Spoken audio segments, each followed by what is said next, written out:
Hi there, welcome to Profound Learners. So, in today's video, we will do the class 9, that is charge particles in matter. It is a topic in the chapter that is structure of atom. So, according to Dalton theory, we came to know that the atom is the indivisible and the smallest particle. But ये जो theory थी ये बाद में मतलब थोड़ी incomplete हो गई थी, क्योंकि ये इनकम्प्लीट है क्योंकि बाद में जब एक्सपेरिमेंट्स किया गया सर्टन, तो ये पता चला कि जो एटम है वो इंडिविजिबल नहीं है, मतलब उसके 3 सर्टन फर्दर जो पार्ट्स हैं वो हो सकते हैं, और जो जिनके नाम थे हमारे पास electrons, protons and neutrons. So let's start with the electrons. It was the first sub atomic particle to be discovered. तो ये सबसे पहला सब एटॉमिक पार्टिकल था जो कि डिस्कवर किया गया था. And it is negatively charge, तो इस पर नेगेटिव चार्ज जो है वो हमारे पास रहेगा. तो अब आता है discovery of electrons, that how was electrons discover and कौन कौन से साइंटिस्ट थे मतलब जिन्होंने एक्सपेरिमेंट्स करके इलेक्ट्रॉन्स की डिस्कवरी की थी. So in 1885 sir William Crookes, तो सर विलियम क्रूक्स जो कि एक साइंटिस्ट थे, उन्होंने कुछ एक्सपेरिमेंट्स किए to study the nature of metals. तो वो मेटल्स जो थे उनका नेचर ऐसे स्टडी कर रहे थे, मतलब वो एटम के बारे में मतलब वो इतना स्टडी नहीं कर रहे थे, वो मेटल्स के बारे में स्टडी कर रहे थे. जब एक्सीडेंटली मतलब उन्हें इलेक्ट्रॉन्स के बारे में पता चला, मतलब कि जो एटम है वो आगे फर्दर इंडिविजिबल होता है. ठीक है, तो वो कुछ एक्सपेरिमेंट्स कर रहे थे ताकि वो उन मेटल्स की स्टडी कर सके जिन्हें हम कैथोड रे ट्यूब में मतलब हीट करते हैं. कैथोड रे ट्यूब्स क्या होती हैं? A cathode ray tube consist of 2 metal electrode in a partially evacuated glass tube. तो इसमें हमारे पास ये ऐसी एक ट्यूब रहती है जिसमें हमारे पास 2 इलेक्ट्रोड्स होते हैं. ये इलेक्ट्रोड हो गए मतलब जहाँ से जो इलेक्ट्रिसिटी है वो पास होती है. यहाँ पे एक हमारे पास हाई वोल्टेज सोर्स होता है, और ये जो होती हैं वायर्स होती हैं जो कि इलेक्ट्रोड से कनेक्ट होती हैं. इस साइड हमारे पास जो होता है वो नेगेटिव वाला रहता है इलेक्ट्रोड, और ये वाला पॉजिटिव रहता है. अब आगे हमारे पास कि ये वैक्यूएटेड ग्लास ट्यूब क्या होगी, तो यहाँ पे दिया हुआ है कि an evacuated glass tube is one from which most of the air has been removed. तो इवैक्यूएटेड ट्यूब मतलब ऐसी ट्यूब होती है जिसमें से सारी की सारी हवा बाहर निकाल दी जाती है ऑलमोस्ट. तो सबसे पहले let's have a look on the image of this cathode ray tube. तो ये हमारे पास रहती है कैथोड रेज डिस्चार्ज ट्यूब. तो यहाँ पे जैसे कि मैंने बोला, ये एक हमारे पास ये वाली हमारे पास ट्यूब आ गई है पूरी, एंड यहाँ पे ये जो है ये वायर्स हमारे पास आएंगी, और ये आगे हमारे पास इलेक्ट्रोड्स. तो अब अगर हम मतलब नॉर्मली बात करें तो ऐसा स्ट्रक्चर होता है. आपने बस यहाँ पे फोकस करना है कि ये जो ट्यूब हमारे पास दी हुई है, एंड यहाँ पे इलेक्ट्रोड आते हैं, ये पॉजिटिव ये negative and this one is positive. और जो नेगेटिव वाला होता है इसको हम बोलते हैं कैथोड, और जो पॉजिटिव होता है उसको हम क्या बोलते हैं? एनोड. तो यहाँ ये जो वायर्स होती हैं ये हाई वोल्टेज जनरेटर से होती हैं, मतलब अटैच होती हैं. और अब आप ये सोच रहे होंगे कि मतलब जो एयर है वो ऑलमोस्ट कैसे निकाल देते हैं. तो एयर जो है वो यूजिंग दिस पंप, ये पंप को यूज़ करके मतलब जो सारी की सारी एयर होती है उसको बाहर निकाल देते हैं. तो मतलब बहुत ज़्यादा बहुत कम एयर जो है वो बचती है बीच में. The negative electrode is called cathode. जैसे कि मैंने पहले बता दिया कि जो नेगेटिवली चार्ज, जिसमें नेगेटिव चार्ज होता है इलेक्ट्रोड में, उसको हम क्या बोलते हैं? कैथोड. और जिसमें पॉजिटिव चार्ज होता है उसको हम बोलते हैं एनोड. और जब ये दोनों जो इलेक्ट्रोड्स होते हैं इन दोनों को हम किसी हाई वोल्टेज सोर्स से कनेक्ट करें, तो ये मतलब ऑब्जर्व किया जाता है कि जो वोल्टेज है जब वो इलेक्ट्रोड से मतलब पास होती है वैक्यूएटेड ट्यूब में, तो जो कैथोड होता है वो एक स्ट्रीम मतलब एक पार्टिकल्स की ऐसे स्ट्रीम प्रोड्यूस करती है, वेव.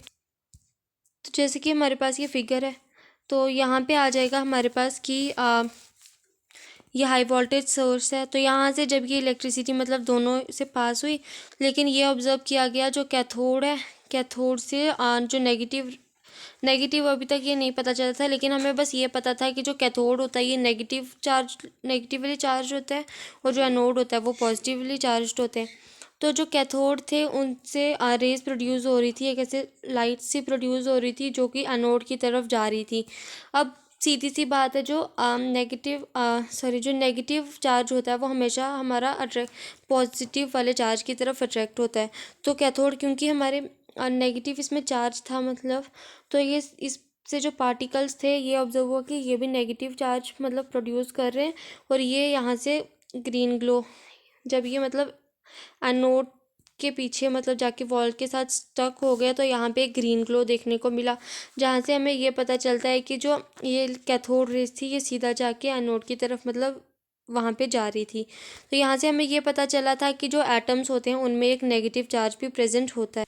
और ये जो पार्टिकल्स थे इनको दिखाया गया था कि मतलब ये ऐसे लग रहे थे जैसे ये कैथोड से एनोड की तरफ जो है वो ट्रैवल कर रहे थे। और in the absence of external magnetic और इलेक्ट्रिक फील्ड, अगर हम इसके मतलब इसके दोनों साइड मतलब जब इलेक्ट्रिक फील्ड जो कुछ भी लगाएंगे तो ये मान लें हमारी ट्यूब है तो यहाँ पे और यहाँ पे मतलब यहाँ पे पॉजिटिव रहेगा चाहे यहाँ पे नेगेटिव, चाहे यहाँ नेगेटिव चाहे यहाँ पे पॉजिटिव रहेगा। तो अगर हम ये मतलब इलेक्ट्रिक फील्ड यहाँ पे ना लगाएं तो ये जो होती हैं ये कैथोड रे की बिल्कुल स्ट्रेट लाइन में ट्रैवल करती हैं। और ये भी मतलब प्रूव करने के लिए हमें कुछ मतलब चाहिए, हम बोल सकते हैं कि प्रूफ्स हमने एक्सपेरिमेंट्स किए थे।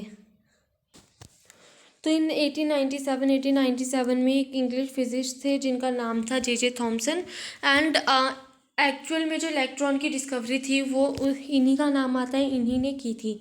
इन्होंने ये बताया था कि दीज, यहाँ पे ट्रीज नहीं आएगा, यहाँ पे रेज आएगा, RAYS। These raise were made up of a stream of negatively charge particles.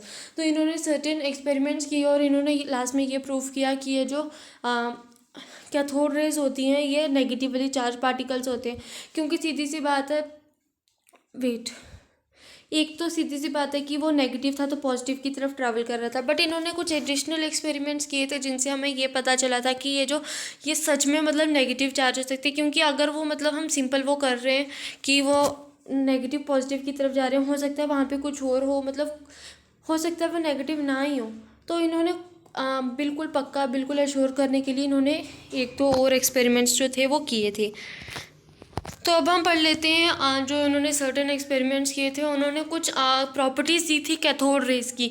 तो इन प्रॉपर्टीज़ के बारे में हम पढ़ लेते हैं और ये पढ़ लेते हैं कि उन्होंने कौन सा एक्सपेरिमेंट करके ये प्रूव किया था कि ये जो पार्टिकल्स होते हैं, ये कैथोड रेज जो होती हैं, ये नेगेटिवली चार्ज्ड होती हैं। सो ये जो है ये मैं आपको रिटन फॉर्म में नहीं समझाऊंगी, ये मैं आपको वाया इमेज समझा लूँगी। सो लेट्स स्टार्ट। तो सबसे पहले हमारे पास ये प्रॉपर्टी आती है कि जो कैथोड रेज होती हैं दे प्रोड्यूस मैकेनिकल इफेक्ट। इनमें मैकेनिकल इफेक्ट होता है और ये काइनेटिक एनर्जी जो है वो उसको मतलब प्रोड्यूस करती हैं, वो शो करती हैं। सो इसके लिए हमने लिया था जो Goldstein not sir J Thomson जो थे, उन्होंने यही सेम टू सेम हमारी जो इवैक्यूएटेड ट्यूब रहती है ये ली थी। और इन्होंने इस ट्यूब के या बीच में आप देख सकते हैं यहाँ पे ये जो है एक लाइट मतलब हल्का सा ऐसे पैडल सा लगा दिया। तो जैसे ही उन्होंने मतलब ये जो कनेक्ट थे, तो जब उन्होंने इलेक्ट्रिसिटी वो प्रोड्यूस की, हाई वोल्टेज प्रोड्यूस की, तो जो कैथोड रेज थी मतलब जब वो प्रोड्यूस हुई तो ये जो पेडल था ये इसने मतलब धीरे धीरे मूव करना, मतलब ऐसे रोटेट करना स्टार्ट कर दिया, जिससे ये पता चलता है कि जो कैथोड रेज हैं ये सच में ही मतलब यहाँ से यहाँ, यहाँ से यहाँ मतलब आगे जा रही हैं ये, जिसकी वजह से ये जो व्हील था ये रोटेट हो गया। तो यहाँ पे आपको लिखना है कि जो cathode raise produce mechanical effect and show kinetic energy. तो अगला हमारे पास आ जाता है ये वाला, इसका आएगा हमारे पास that cathode rays travel in a straight line. जो कैथोड रेज होती हैं वो हमेशा स्ट्रेट लाइन में जो है वो ट्रैवल करती हैं। अब ये हमें कैसे पता चला था, तो यहाँ पे आएगा हमारे पास वही, हमारे पास वो सेम टू सेम ट्यूब आ गई, बट यहाँ पे इन्होंने जो एनोड था, एनोड को मतलब यहाँ से हटा के यहाँ पे उसकी जगह, एनोड की जगह एक मतलब पॉजिटिवली चार्ज जो मेटल क्रॉस था उसको लगा दिया। तो जब ये कैथोड रेज प्रोड्यूस हुई, तो ये जो मेटल क्रॉस था जो कि पॉजिटिवली चार्ज था, मतलब ये ऑब्जर्व किया गया कि इसकी जो शैडो थी वो सीधा जाके मतलब यहाँ पे पार जाके पड़ रही थी बिल्कुल स्ट्रेट, जिससे ये शो हुआ कि मतलब जो कैथोड रेज होती हैं वो हमेशा स्ट्रेट लाइन में ट्रैवल करती हैं। अब अगला हमारे पास आता है कि जो cathode rays are negatively charged. अब ये जो कैथोड रेज होती हैं ये नेगेटिवली चार्ज होती हैं। अब ये कि हमें कैसे पता चला था, तो यहाँ पे इलेक्ट्रिक फील्ड मैंने बताया था कि कैसे लगाते हैं। यहाँ पे मतलब पॉजिटिव चार्ज आ गया इलेक्ट्रिक फील्ड का, एंड यहाँ पे हमारे पास नेगेटिव चार्ज आ गया। तो जब इन्होंने जो सर जे थॉमसन थे, इन्होंने इलेक्ट्रिसिटी मतलब वोल्टेज जो थी वो सोर्स से मतलब प्रोड्यूस की। तो ये ऑब्जर्व किया गया कि जब कैथोड रेज निकली, मतलब हमने पीछे क्या पढ़ा था कि जब ये इलेक्ट्रिक फील्ड की अब्सेंस में जो है वो स्ट्रेट लाइन में ट्रैवल करती हैं कैथोड रेज, लेकिन प्रेजेंस में करती हैं ये अब हमने नहीं पढ़ा। ठीक है, तो ये जो कैथोड रेज थी, जब ये इन्होंने वो किया हाई वोल्टेज सोर्स से वोल्टेज जो थी वो प्रोड्यूस की, जो कैथोड से जो रेज निकली थी वो सीधा मतलब पॉजिटिव साइड, इलेक्ट्रिक फील्ड की पॉजिटिव साइड अट्रैक्ट हो रही थी, जहाँ से हमें मतलब उनको बिल्कुल ऐसे श्योर हो गया कि हाँ अब ये नेगेटिव चार्ज ही है। क्योंकि अगर वो तो वो पॉजिटिव चार्ज होती, जब उसमें कोई और चार्ज होता तो वो नेगेटिव की तरफ जाती, जब वो स्टेट ट्रैवल करती। बट वो उसने वैसा नहीं किया, उन्होंने वैसा नहीं किया। जो पार्टिकल से जो स्ट्रीम थी वो सीधा मतलब पॉजिटिव साइड जो थी वो अट्रैक्ट हो गई। तो यहाँ से हमें ये पता चला था कि ये जो कैथोड रेज होती हैं हमारी, ये नेगेटिवली चार्ज होती हैं। अब ये हमारे पास आ जाता है डिस्कवरी ऑफ प्रोटॉन्स, जो कि हम नेक्स्ट पार्ट 2 में पढ़ेंगे। And thanks for watching. अगर ये वीडियो आपके लिए हेल्पफुल रही तो please let me know in the comment box below, and do subscribe the channel for the latest notifications of the new videos. Thanks and have a wonderful day ahead.